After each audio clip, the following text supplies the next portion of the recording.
Halo semuanya, kembali lagi sama aku Aurelia Salsabila Salasabita dengan NIM G002330 dari kelompok B1.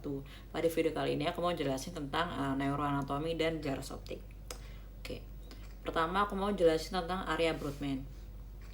Jadi di area Brodmann itu ya fungsinya untuk jadi ada namanya area Brodmann 4 ini, dia itu fungsinya untuk area motorik primer, yaitu dia itu untuk mengontrol gerakan volunteer wajah dan ekstremitas, dan itu berkaitan dengan tractus piramidalis. Dia area Brodmann 4 ini dia ada di gyrus presentralis. Setelah itu dia ada area Brodmann 6. Area Brodmann 6 ini tuh adalah area motorik sekunder. Dia fungsinya untuk mengendalikan gerakan volunteer. Dia ini ada di gyrus postcentralis. Lalu untuk area sensorik primer, dia tuh ada di area Brodmann 312 ini yang warna biru. Dia itu fungsinya untuk mengenali sumber, kualitas dan kuantitas dari suhu, nyeri dan raba tekan begitu. Setelah itu di area Brodmann 43 dia tuh ada yang namanya gustatorik. Gustatorik itu adalah dia itu fungsinya untuk mengenali rasa melalui indera pengecapan seperti itu. Setelah itu di area 44 sama 45 ini dia itu adalah area bicara motorik atau area Broca. Jadi area bicara motorik ini tuh untuk mengontrol aspek bicara motorik seperti itu. Setelah itu ada area bicara sensorik di area 39, 40 dan 22. Nah, 39, 40, 22 itu adalah area bicara sensorik atau disebut dengan area Wernicke. Dia fungsinya untuk pengolahan, pemahaman dan interpretasi bahasa baik lisan maupun tulisan. Seperti itu. Setelah itu ada area auditori primer di area 41 sama 42 ini yang warna hijau ini. Dia itu fungsinya untuk kemampuan menerima rangsang suara bila rangsang suara yang datang seperti itu. Setelah itu ada area auditori primer. Auditori primer tuh auditori sekunder itu di area Brodmann 22. Di area Brodmann 22 dia itu fungsinya untuk area interpretasi dan asosiasi rangsang pendengaran ya. Jadi itu untuk interpretasi dan asosiasi pendengaran seperti itu. Setelah itu dia ada di area Brodmann 17 itu area visual primer atau dia itu ada di visura calcarina. Dia itu fungsinya untuk kemampuan menerima rangsang cahaya, yaitu dia itu untuk melihat seperti itu. Setelah itu di area Brodmann 18-19 dia itu ada area visual sekunder. Nah, fungsinya dia itu untuk persepsi visual kompleks seperti warna, gerak, arah objek, lalu ya. Jadi kalau ada lesi di area situ tuh maka akan menyebabkan yang namanya buta warna seperti itu. Next aku mau jelasin tentang tractus piramidalis. Nah, jaras area dari motorik primer dan sekunder, area 4 dan 6 pada Brodmann tadi itu akan berjalan menuju medula spinalis. Nah, traktus ini akan menyilang kolateral di bawah medula oblongata yang disebut decussatio pyramidum. Sisanya yang tidak menyilang itu terdapat pada funiculus anterior sebagai traktus anterior sebagai traktus corticus spinalis anterior. Nah, traktus ini tuh berasal dari sel Betz yang berjalan descendent dan berakhir di cornu anterior medula spinalis seperti itu. Ini dia jalan dari sini. Ini ada ini traktus corticus spinal anterior. Lalu di sini ada traktus corticus spinal lateral seperti itu. Next, aku mau jelasin traktus extra piramidalis. Jadi traktus extra piramidalis dia ini itu pengendali aktivitas motorik yang dicetuskan oleh korteks motorik cerebri dan traktus piramidalis. Nah, ini tuh dia terdiri dari yang pertama dia ada namanya traktus vestibularis ini. Traktus vestibulospinalis ini, lalu ada traktus reticulospinalis ini. Setelah itu dia ada traktus vestibulospinalis itu fungsinya untuk keseimbangan dan tonus otot. Lalu ada tadi traktus reticulospinalis, dia itu fungsinya untuk dia tuh dari ventro lateral dari pons. Lalu ada traktus reticulospinalis lateralis, dia tuh dari medula oblongata. Lalu ada traktus tectospinalis ini, dia itu dari mesencephalon menuju medula spinalis. Nah, ya begitu. Mungkin seperti itu. Ini di bawah ini dia tadi rectus spinalis gitu. Terus next aku mau jelasin tentang embriologi dari encephalon, dari cerebrum. Nah, encephalon itu kan dia adalah bagian utama dari SSP yang terletak pada kranii. Nah, encephalon tuh dia ada 3 bagian utama, yaitu cerebrum, cerebellum, sama truncus cerebri. Nah, pertama kita ke embriologi dulu. Jadi dia ada prosencephalon, mesencephalon, rhombencephalon. Nah, nanti prosencephalon dia kan dibagi dua saat ini. Dia jadi telencephalon sama diencephalon. Nah, telencephalon nanti dia jadi cerebrum, diencephalon dia jadi area thalamicus area. Lalu untuk mesencephalon dia jadi mesencephalon, lalu dia akan jadi midbrain atau otak tengah. Lalu untuk rhombencephalon dia jadi metencephalon sama mielencephalon. Nah, si metencephalon dia akan jadi pons sama cerebrum, mielencephalon dia akan jadi medulla oblongata begitu. Next kita bahas tentang cerebrum. Nah, tadi cerebrum kan dia adalah bagian encephalon yang terbesar, yaitu terletak di fossa cranii anterior et media. Dia tuh terdiri dari 2 belahan, yaitu hemispherium cerebri dexter et sinister. Nah, hemispherium cerebri dexter et sinister itu dia terpisah oleh yang namanya visura longitudinalis cerebri dan dihubungkan oleh corpus callosum. Nah, cortex cerebri. Nah, begitu. Next, ya. Setelah itu ada cortex cerebri. Oke. Nah, cortex cerebri itu merupakan bagian terluar dari cerebrum yang tersusun atas lipatan-lipatan yang namanya tuh gyrus. Jadi lipatan-lipatannya itu namanya gyrus yang ini, yang dia menonjol ini. Dan yang namanya visura atau sulcus itu yang dia masuk ke dalam yang ini, yang celah-celahnya masuk ke dalam itu. Lalu nah, fungsinya lipatan-lipatan ini apa? Ini tuh untuk memperluas area si cerebrum ini. Terus next kita masuk ke lobus cerebri. Nah, jadi cortex cerebri tadi dia akan terbagi jadi beberapa lobi oleh yang namanya sulcus besar. Nah, lobus tersebut dia tuh yang pertama dia ada lobus frontalis yang merah ini, dia yang bagian depan. Setelah itu ada lobus parietalis ini yang biru. Lalu ada lobus temporalis ini yang oranye. Setelah itu ada lobus occipitalis yang bagian belakang. Lalu ada juga lobus limbicus sama lobus insulae. Nah, lobus insularis ini. Lobus limbicus dia nggak kelihatan dia di dalam gitu. Terus next, nah aku mau bahas di sulcus yang ada di tadi di dia yang memisahkan lobus tadi. Jadi pertama dia itu ada sulcus centralis atau visura Rolandis. Nah, dia itu terletak di antara gyrus precentralis. Nah, pertama dia ada sulcus centralis. Dia itu terletak di antara gyrus precentralis dan postcentralis. Jadi dia itu memisahkan lobus frontalis dan lobus parietalis begitu. Sulcus centralis. Oke.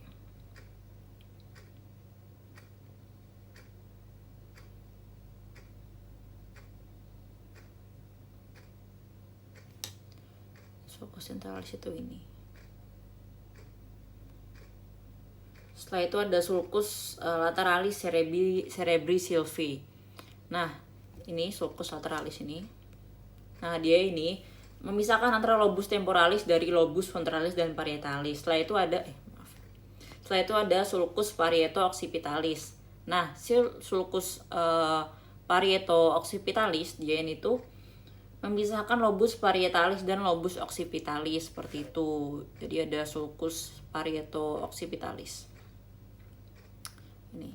Setelah itu dia ada sulcus calcarina, ini dia ada di belakang. Dia ini tuh memisahkan, dia itu berada di facies medial hemispherium cerebri. Dia tuh berawal dari ujung posterior corpus callosum hingga polus occipitalis.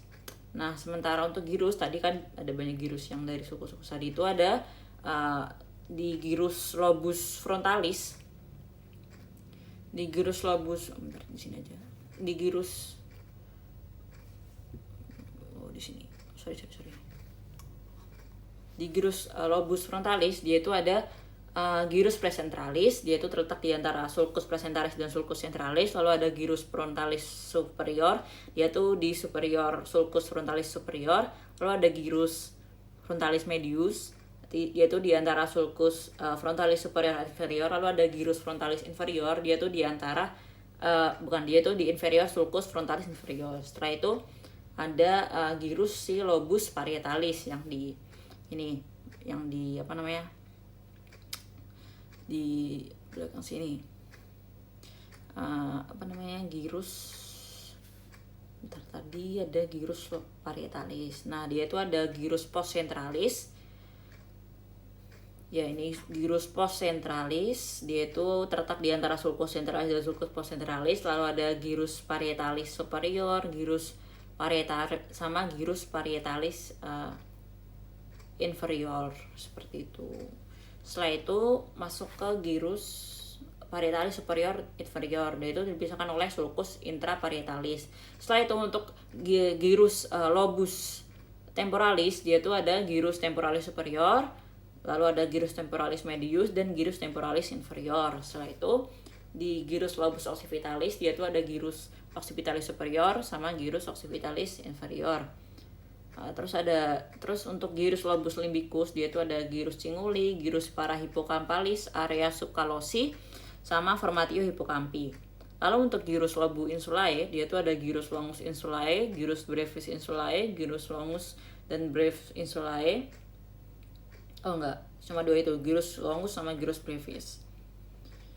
Oke. Itu next kita akan bahas tentang aku mau bahas sedikit tentang medulla spinalis.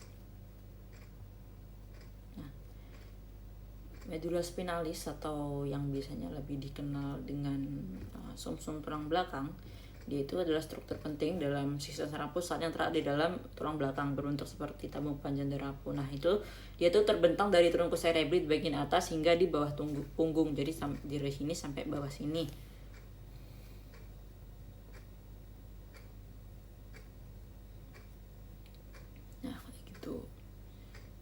Setelah itu, nah ini struktur medulla spinalis. Jadi dia itu bisa dilihat, jadi dia itu ada yang namanya substansia alba, ini substansia alba sama substansia grisea. Nah, pokoknya substansia alba itu dia tuh warnanya putih karena isinya itu adalah serbuk saraf yang terselubung mielin. Nah, substansia alba nanti ada dibagi menjadi 3. Yang pertama ada jadi funiculus anterior, lateral, sama posterior. Setelah itu yang substansia grisea itu dia tuh lebih gelap. Yang ini gelap. Nah, ini kan yang alba yang putih ini. Pokoknya substansia grisea itu dia yang lebih gelap atau lebih abu-abu karena dia itu didominasi oleh badan sel saraf. Terus di tengah itu terdapat canalis centralis yang nantinya akan terisi LCS hingga ke ventriculus terminalis, seperti itu. Oke.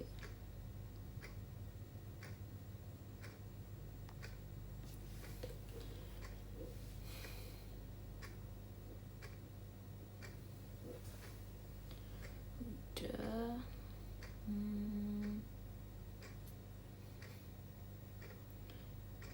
Dia apa namanya,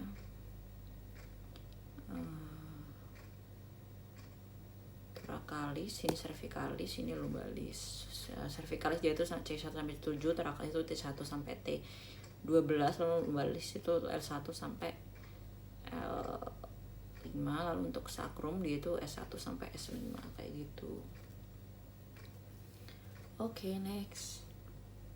Setelah itu aku membahas tentang nervus cranialis. Nah, nervus cranialis itu dia itu adalah nervus yang keluar dari otak yang berjumlah 12, yang masing-masing itu memiliki peranan tersendiri. Nah, setiap nervus yang keluar itu mempunyai jarak sensor aferen dan eferen. jarak sensor dan motorik eferen. Lalu penamaan nervi cranialis pun sesuai dengan fungsi yang diperankan dan ciri khas yang dimiliki. Misal ini dia ada olfactorius nervus 1 olfactorius. Nah, dia itu fungsinya untuk smelling, yaitu untuk pembau. Lalu ada nervus 2 yaitu nervus opticus, yaitu untuk penglihatan. Lalu nervus 3 yaitu nervus oculomotorius, yaitu dia itu untuk fungsinya itu untuk menginervasi otot penggerak si bola mata kita. Lalu untuk nervus 4 yaitu nervus trochlearis, yaitu untuk pergerakan menginervasi si musculus obliquus superior atau musculus extraaurikular mata kita, atau untuk menarik bola mata ke atas, jadi untuk pergerakan bola mata gitu juga. Setelah itu untuk nervus trigeminus, ini dia itu untuk face sensation. Lalu untuk nervus abducens, nervus 6, dia itu untuk menginervasi otot rectus lateralis untuk menggerakkan bola mata itu ke lateral seperti itu. Setelah itu ada nervus facialis atau nervus 7, dia itu untuk menginervasi otot mimik wajah kita seperti itu. Setelah itu ada nervus 9 yaitu nervus vestibulocochlearis, yaitu untuk keseimbangan dan pendengaran. Lalu untuk nervus 10 ini untuk glossopharyngeus, dia tuh fungsinya untuk lidah. Jadi dia itu untuk merasa dan untuk di faring juga. Setelah itu ada nervus vagus, nervus 11. Setelah itu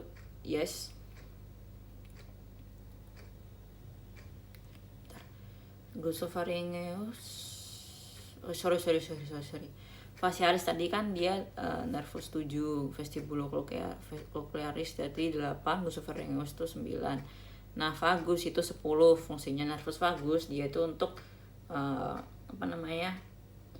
nervus cranialis, dia itu banyak fungsinya kayak gitu, untuk pergerakan, sensasi, untuk organ di abdomen. Setelah itu ada nervus accessorius, yaitu nervus 11, itu dia itu untuk pergerakan leher. Setelah itu nervus hipoglossus, yaitu hampir sama kayak nervus vagus kayak gitu. Setelah itu di sini aku mau bahas tentang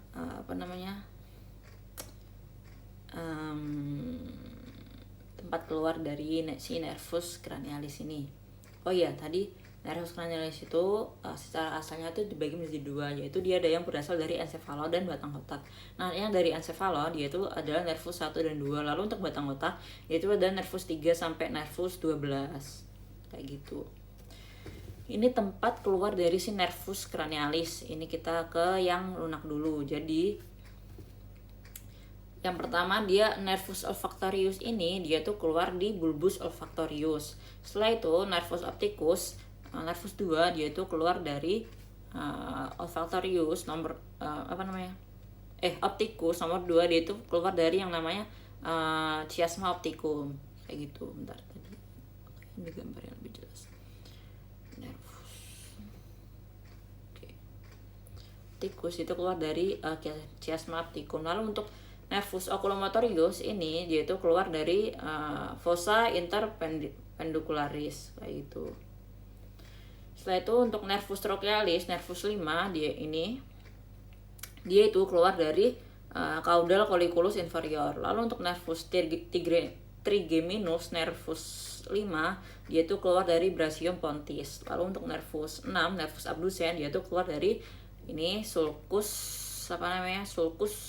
bulbopontinus. Lalu untuk nervus 7, nervus facialis, dia tuh keluar dari angulus cerebellopontinus. Lalu untuk nervus 8, vestibulocochlearis, dia tuh keluar dari angulus cerebellopontinus. Lalu untuk nervus glossopharyngeus, nervus vagus, accessorius, sama hipoglossus, dia itu keluar dari yang namanya sulcus posterolateralis. Kecuali nervus hipoglossus ini dia tuh keluar dari sulcus anterolateralis kayak gitu. Ini tadi. Setelah itu tempat keluar dari si nervus cranialis ini yang keras, yang dia keluar dari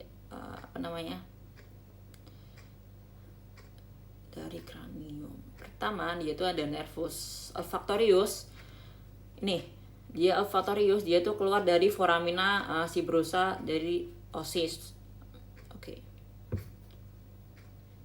Ethmoidalis. Lalu untuk nervus opticus ini dia itu keluar dari canalis opticus. Dia tuh ada keluar dari foramen opticum. Setelah itu untuk nervus 3 oculomotorius.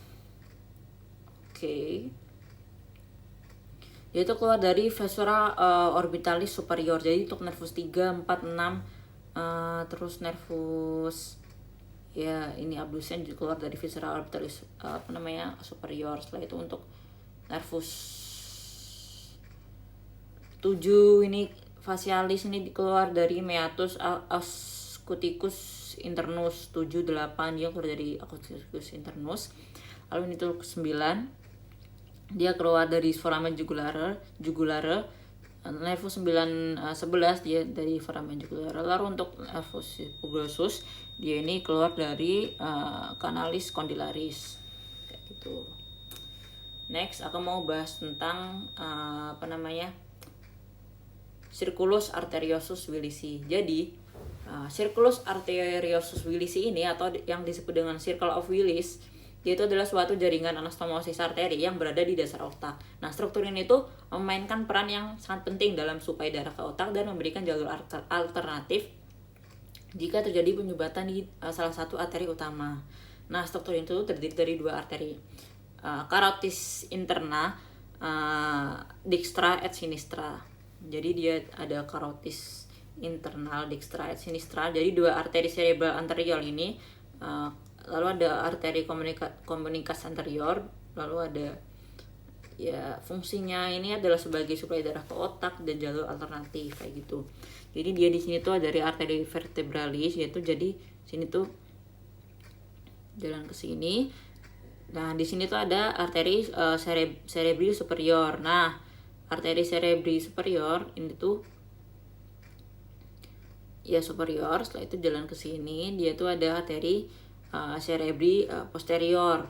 Setelah itu ini tuh ada arteri cerebri media yang dihubungkan oleh yang namanya arteri ini komunikas posterior.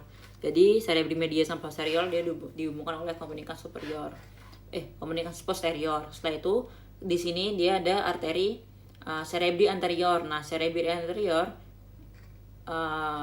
cerebri anterior dia itu dihubungkan oleh di antara dextra sinistranya dia dihubungkan oleh komunikans anterior kayak gitu. Nah, di sini arteri basilaris. Next. Sama kayak tadi ini cerebri posterior, ini cerebri media, ini anterior kayak gitu. Aku mau bahas tentang jalur penglihatan. Nah, di sini kan dia ada kornea, lensa, iris. Nah, jadi jalur penglihatan itu dia melibatkan serangkaian proses mulai dari perjalanan cahaya melalui media refrakta mata hingga pemrosesan visual di otak. Nah, pertama itu dia ada perjalanan perjalanan cahaya melalui perjalanan cahaya memasuki kornea. Nah, lapisan transparan di depan mata kornea ini tadi yang mana? Sorry. Nah, kornea ini tadi dia ini menghubungkan kornea itu tadi di kornea itu dia itu memfokuskan cahaya dengan membiaskannya. Nah, terus dia ada aqueous humor. Nah, dia itu setelah melewati kornea, cahaya itu bergerak melalui aqueous humor. Nah, cairan bening yang mengisi ruang antara kornea dan lensa dia ini nanti akan membantu membiaskan cahaya lebih lanjut. Setelah itu cahaya kemudian dapat mencapai lensa. Nah, lensa ini nanti akan memfokuskan cahaya itu ke retina. Oke, dia ke retina. Setelah itu proses ini tuh disebut dengan akomodasi. Proses ini tuh disebut dengan akomodasi. Setelah itu setelah melewati lensa, cahaya itu bergerak menuju vitreous humor. Nah, zat ini tuh seperti gel yang mengisi bagian dalam bola mata dan membantu mempertahankan bentuknya. Oke. Setelah cahaya telah yang telah difokuskan tadi dia mencapai retina, retina ini kan mengandung fotoreseptor, yaitu dia ada sel batang sama sel kerucut. Sel batang dia itu peka terhadap cahaya redup dan berfungsi dalam penglihatan malam hari serta penglihatan perifer. Lalu untuk sel kerucut atau cone, dia itu peka terhadap cahaya terang dan warna. Dia ini bertanggung jawab atas ketajaman visual dan penglihatan di siang hari. Setelah itu, fotoreseptor tadi mengubah cahaya menjadi sinyal listrik melalui proses yang disebut transduksi. Nah, sinyal listrik tadi ini kemudian diteruskan ke sel-sel bipolar dan sel ganglion di retina. Nah, setelah itu saraf optik atau nervus opticus, yaitu di akson-akson dari sel ganglion bergabung membentuk saraf optik yang membawa sinyal visual dari setiap mata menuju otak. Setelah itu dia ke chiasma opticum. Setelah itu ke tractus opticus. Nah, setelah chiasma opticum, sinyal visual akan bergerak melalui tractus opticus menuju nucleus geniculatum lateralis. Kayak gitu. Setelah itu, nucleus geniculatum lateralis di talamus itu adalah prosesan utama yang menyaring dan mengatur sinyal visual sebelum mengirimkannya ke korteks visual, kayak gitu. Dari si nucleus geniculatum lateralis, sinyal visual itu bergerak melalui radiasi optik menuju korteks visual primer di lobus occipital. Nah, korteks visual primer di area 17 itu sinyal-sinyal visual itu mulai diinterpretasikan. Korteks visual primer itu memproses informasi dasar seperti orientasi garis, warna, dan gerakan. Pemrosesan selanjutnya, informasi visual tadi kemudian diteruskan ke area-area visual asosiatif, yaitu untuk pemrosesan yang lebih kompleks termasuk pengenalan objek, persepsi kedalaman, dan integrasi dengan informasi sensorik lainnya, kayak gitu kurang lebih. Oke, next aku mau jelasin tentang otot mata dan otot mata apa aja sih yang dia itu berperan untuk menggerakkan bola mata, kayak gitu. Jadi otot mata itu dia ada musculus obliquus superior, musculus levator palpebar superior, rectus superior, rectus medialis, musculus rectus lateralis, musculus obliquus inferior, rectus inferior, gitu. Di sini juga ada nervus opticus.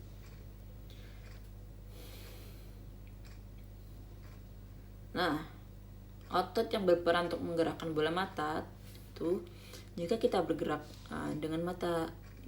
mata kita bergerak ke arah obliquus inferior, jika elevasi ke sini, mata kanan kita yang berperan itu adalah musculus rectus superior, sedangkan mata kiri adalah musculus obliquus inferior. Setelah itu, jika mata kita melakukan pergerakan depression ke lateral,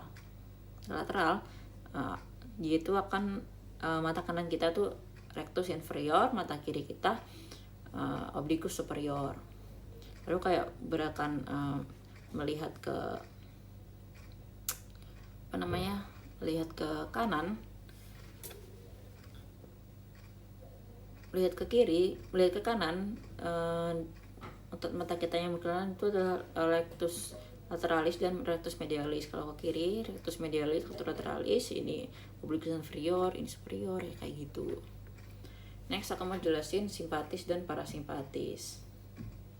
Nah, di dalam tubuh itu terdapat sistem saraf otonom yang bertanggung jawab atas pengaturan fungsi-fungsi tubuh yang involuntar seperti detak jantung. Seperti detak jantung, pernapasan dan pencernaan. Nah, pada sistem saraf otonom terdapat dua komponen utama yang bekerja secara berdampingan namun memiliki peran yang berbeda, yaitu saraf simpatis dan parasimpatis. Nah, apa sih perbedaan dari simpatis dan parasimpatis?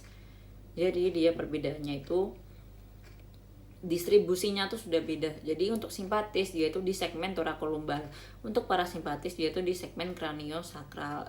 Yang simpatis tadi dia itu untuk menginnervasi untuk kulit, kelenjar keringat, elektropili, jaring adiposa, otot polos, pembuluh darah, kayak gitu.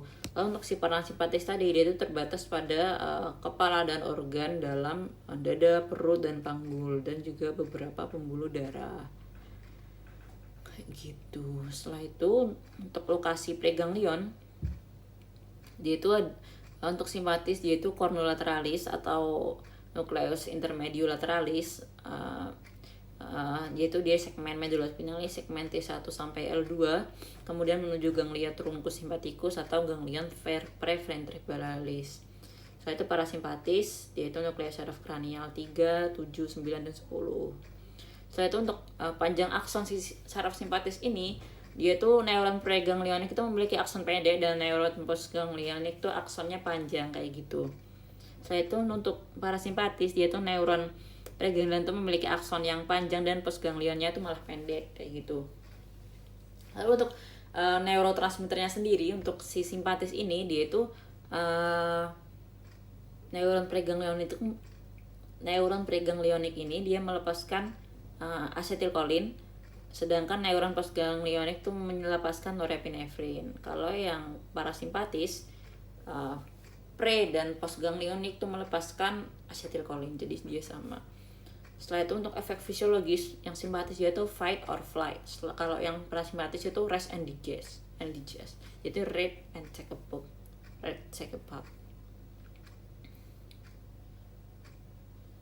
Oke, kayak gitu. Bedanya tuh kayak gitu. Jadi misal parasimpatis dia itu untuk menyempitkan pupil mata, kalau simpatis dia untuk melebarkan pupil mata kayak gitu. Parasimpatis dia itu menghambat kerja kelenjar, kalau yang parasimpatis dia malah merangsang kelenjar ludah kayak gitu. Dia itu bekerja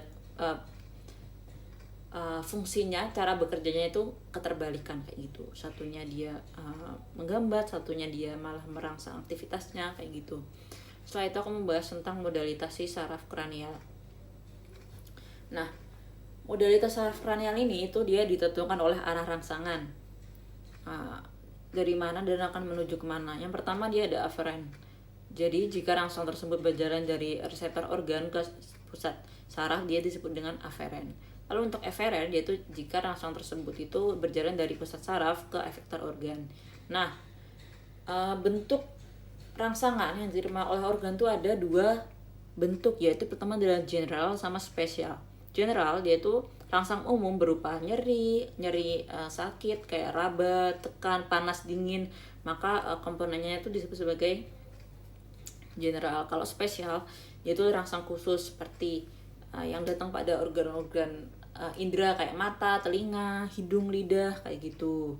Setelah itu asal usul menerima rangsangan itu dia pertama tuh ada yang dari visceral, yaitu dia ada derivat endoderm, yaitu otot mimik, pembuluh darah, otot polos, faring kayak gitu. Terus ada somatik, derivat ectoderm, yaitu kulit, mata, telinga, atau jantung, lidah, atau skelet kayak gitu. Setelah itu ada derivat arcus brachialis atau organ brachymetrik. Jadi dia ada arcus brachialis 1, dia otot pengunyah. Lalu untuk brachialis 2 otot mimik wajah. Lalu untuk brachialis 3 ada styloparingeus.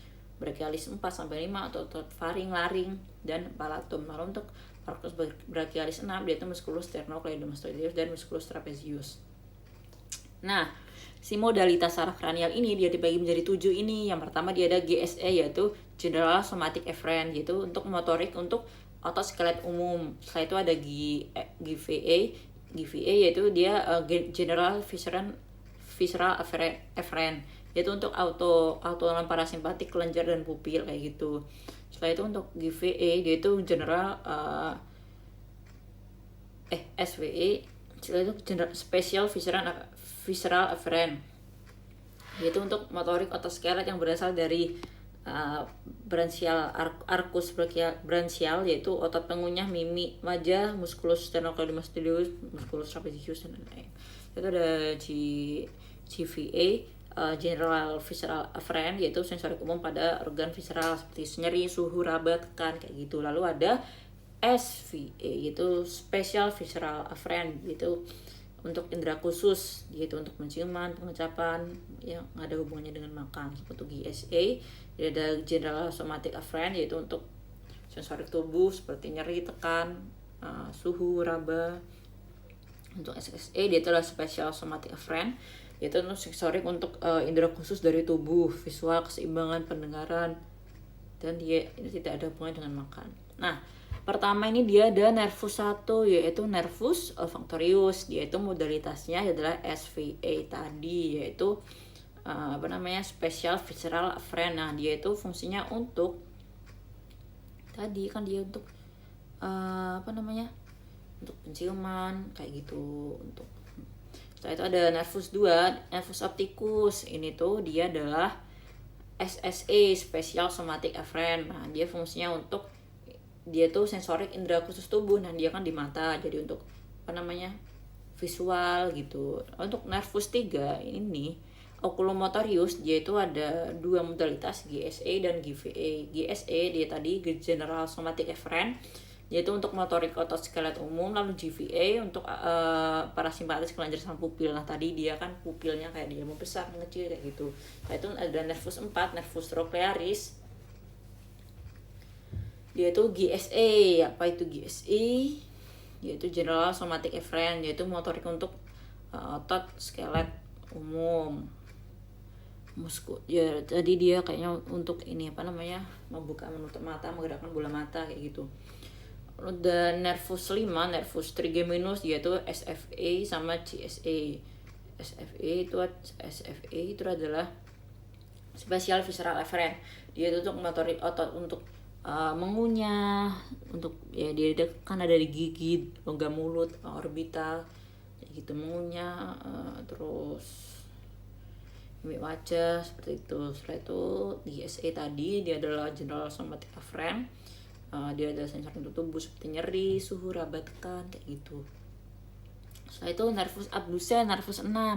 Dia ini fungsinya adalah modalitasnya adalah GSA, yaitu general somatic afferent. Ini motorik untuk skelet umum kayak gitu. Setelah itu nervus 7, nervus facialis. Nervus facialis modalitasnya ada 4, yaitu GFA, SFA, GFSA sama GSA. Lalu nervus vestibulocochlearis, dia nervus 8, yaitu modalitasnya tuh SSA. Lalu glossopharyngeus. Nah, glossopharyngeus sama nervus vagus, nervus 9, 10 ini modalitasnya sama, yaitu GFA, SFA, GFA, SFA, G sama GSA. Ya sama. Setelah itu nervus accessorius itu SFI, setelah itu nervus hypoglossus itu GSI gitu. Hipoglossus tadi mana? Hipoglossus nervus 12. Ya, dia ini untuk GSA tadi untuk general somatic afferent ya, atau skelet. Dia tuh untuk menggerakkan lidah. Oke, mungkin segitu aja dari aku. Semoga bermanfaat. Apabila ada kurang lebihnya mohon maaf. Terima kasih.